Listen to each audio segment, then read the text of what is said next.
2004లో చంద్రబాబు నాయుడు గారు ఓడిపోయిన తర్వాత హైదరాబాద్ అన్నది చంద్రబాబు చేతిలో లేదు.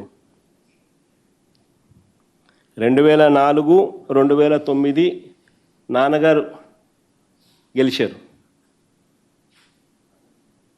2004లో చంద్రబాబు ఓడిపోయిన తర్వాత చంద్రబాబు నాయుడు ఖాయం చేతిలో హైదరాబాద్ లేదు. 2004 నుంచి 2009, 2009 నుంచి 2014 ఆ 10 ఏళ్ళు నాన్నగారు గెలిచిన పరిస్థితులు. తర్వాత మరో 2 సార్లు కేసీఆర్ గారు గెలిచారు. అంటే దాని అర్థం ఏకంగా 20 సంవత్సరాల పాటు చంద్రబాబు నాయుడు గారికి హైదరాబాద్కి ఎటువంటి సంబంధం లేదు. అయినా కూడా ఈ 20 ఏళ్లలో జరిగిన అభివృద్ధి అంతా అయింది అంటాడు చంద్రబాబు నాయుడు బిల్డప్. నిజంగా ఆశ్చర్యం చెప్తాను, కొన్ని విషయాలు చెప్తా. అయ్యా చంద్రబాబు గారు 6 ఎకరాలలో ఒక చిన్న బిల్డింగ్ 1,40,000 SFT బిల్డింగ్ కడితే దాని పేరు హైటెక్ సిటీ అని పేరు పెడితే దాంతో డెవలప్మెంట్ అనేది అయిపోతుందని అనుకోవడం మూర్ఖత్వం. దాని తర్వాత నువ్వు వెళ్ళిపోయినావు.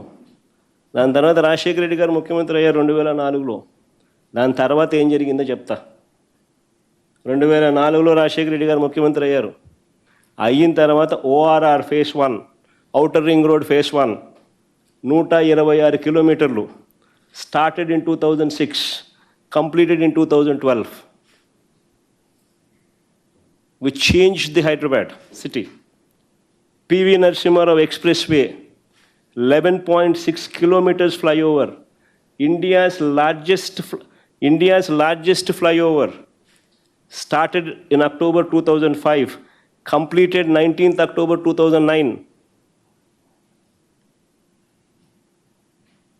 రాజశేఖర రెడ్డి గారి హయాంలో GMR international airport started March 2005, completed 23rd March 2008. ఇవన్నీ రాజశేఖర రెడ్డి గారి హయాంలో స్టార్ట్ చేయడము, కంప్లీట్ చేయడము.